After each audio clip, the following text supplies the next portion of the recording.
네, 안녕하세요. 저는 현재 레이어제로 아시아를 총괄하고 있고 아시아 스테이블코인 얼라이언스를 같이 만들고 현재 리딩을 하고 있는 알렉스라고 합니다. 한국 이름 임종규이고요. 이렇게 먼 길 함께 해주셔서 너무너무 감사드립니다.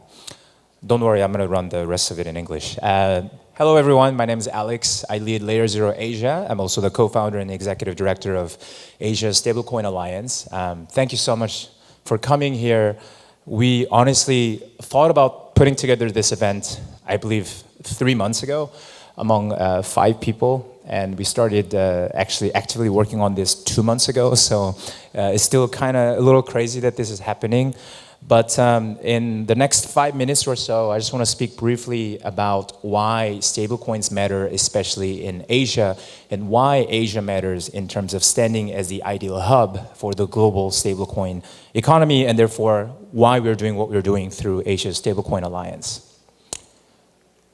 So under the mission of accelerating Asian stablecoins, I think we all know that stablecoins are just better money technology. Compared to any of the traditional existing methods of sending money or financing, when it comes to speed, fees, being completely borderless, stablecoin is the best money technology that's out there, period. I believe that there are a couple of factors in terms of what makes the stablecoin basically doing to banks what happened to retail in terms with e-commerce.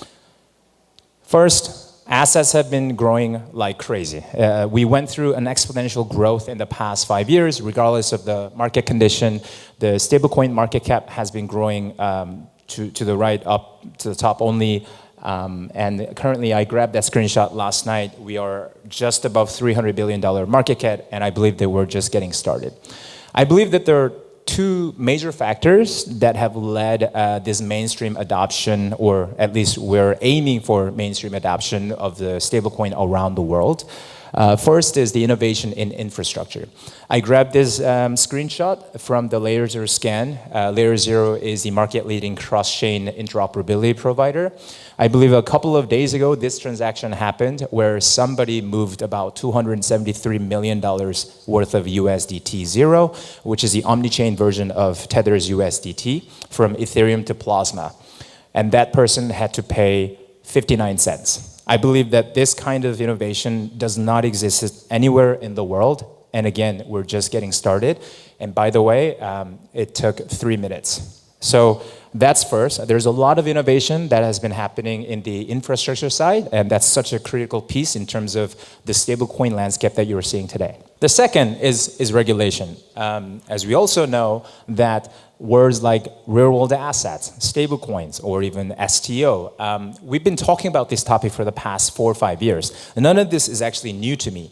We believe that the single most influential factor in accelerating stablecoins in some of the major economies like the US, Asia, Europe, UAE, there has been very significant innovation in terms of the regulatory framework around the world. You're seeing this in Hong Kong and Japan, sort of leading the way in the region in Asia.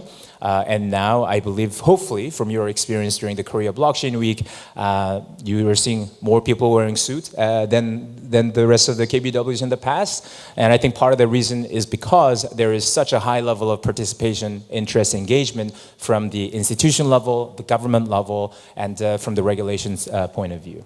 So in that regard, I believe that innovation in infrastructure and the regulatory framework acceleration have been very effective in accelerating stablecoin adoption in general. But more importantly here, we're all here to talk about Asian stablecoins. So we believe that Asia stands as the ideal hub for the global stablecoin economy for 2 reasons. One, Asia represents one of the most fragmented regions in the world, with 10 plus major economies that entail different languages, different religions, different races, and more importantly, different currency. So this creates an inherent need for things like cross-border payment, remittances, cross-border commerce. And as mentioned earlier, stablecoin is going to completely innovate the way that we've been doing that, and Asia has a dire need for it.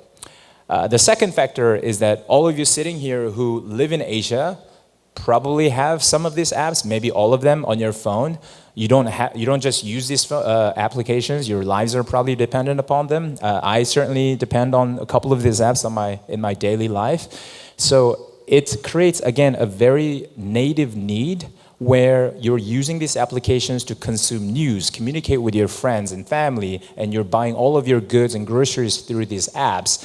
And with the stablecoin, these apps can act and serve as a perfect rail to turn the stablecoin or give that stablecoin in everyone's hand in terms of the way they do finance, send, transfer, receive money. So overall, I think, again, Asia is the perfect launchpad for the stablecoin innovation. And you're going to see the rest of the speakers today talk about what they're doing and why that matters specifically in this region.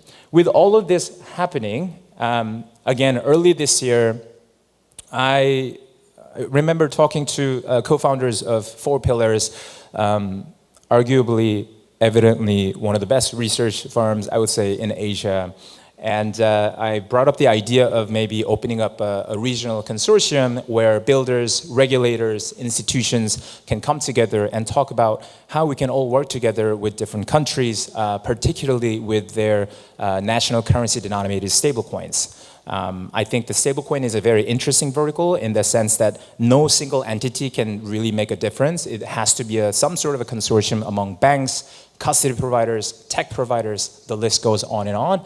I thought that it'd be wonderful to bring together these innovators from all kinds of different countries in this region, and that's exactly what Asia Stablecoin Alliance is here to do, to accelerate Asian stablecoins. So with this as an official start, so to speak, we're looking forward to producing more research content, create communities, host events like this, so that eventually we're able to gather and create real use cases and further collaborate with people within the region and also outside of this region.